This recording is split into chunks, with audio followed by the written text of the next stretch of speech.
Bryan Hildebrand, RxMuscle.com with Nick the Beast Scott. Yeah, looking all pretty. You were a guest poster both nights, Friday, Saturday night here in Toronto. Kind of give me your take on how this whole Toronto show is going and building. Yeah, basically, Jim Morris, the promoter, one of the promoters, came up to me and we started talking because it's hard for, to try to get wheelchair athletes, and I have a huge database of wheelchair athletes, and I was like, yeah, like we can make this happen. So we just got to talking, and next thing I know, it's like, yeah, he has to come, for me to come guest post at the Toronto SuperShow. I'm like, yeah, sure. Originally it was just going to be like the men's finals, but then it evolved into Friday and Saturday night, and I just, did two different routines. What was great was I didn't get to see last night, but on Friday night, it wasn't that crowded, but I will tell you that you got a greater response and applause from the Friday night crowd than Kai Green did because of your ability to get out of the chair, stand, take steps. You took what people's perception of what being paralyzed, being in a wheelchair, being disabled, whatever you want to term it, you changed their perception that night, and people walked away with fucking wow. I mean, that's the only way to describe it. Yeah, it is, and to be compared to Kai Green, he's a legend. He's one of the best posers in the world. But yeah, it's like, to me, I want to show others that it's not about wheelchair bodybuilding, but I want to look the part, or it's not about wheelchair ballroom dancing, but it's about showing others that anything's possible. That's really my key message. And after my accident, I got depressed, and I asked the Lord, why me? Why did this happen to me? And I feel like I never got my answers. I got depressed, my weight went up 300 pounds, and I wish that the accident would have taken my life, but I realized, what's the one thing you gain from losing everything? And that's a perspective. So instead of thinking about what I couldn't do, I focused on what I could do, and then one thing led to the next. I fell in love with the sport of wheelchair bodybuilding. It's just like it's a passion for me. It's something inside me that just says, do this and just make it happen. It took me 6.5 years to get up and finally walk to that point, but I've been in the chair for 15 years.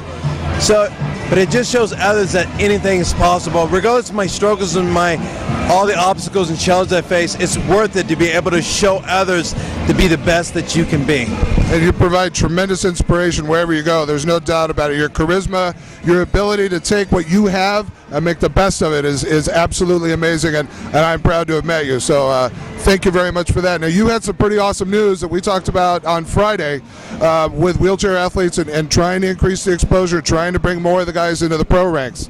Yeah, right now there's 16 IFBB Pro wheelchair bodybuilders in the world. As of right now in the world, there's only there's two shows that are actually IFBB Pro qualifiers for the wheelchair division.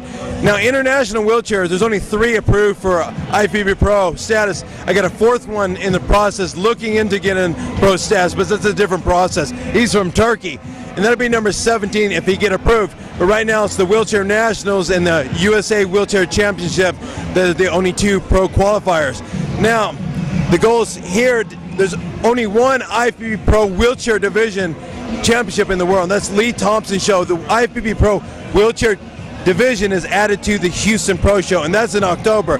But the reason why I'm here is that merge that it's for 2014 at the Toronto Pro Super Show to bring the 2nd pro wheelchair division here. That way there's going to be 2 shows around the world. But actually I got a 3rd one in the works, which it's hush-hush, but it's in the UK, but that's in the process. Nice. Well, congratulations. That's huge news. Yeah, it is. And without the help of Bodybuilding.com and Muscle Farm, this stuff would have never really happened. And you know what? I tried for years, and I got turned down, and people laughed at me. They shut the door. They hung up the phone trying to make this happen because they didn't see the vision that I saw. And it's just I just kept going regardless how many no's I got eventually.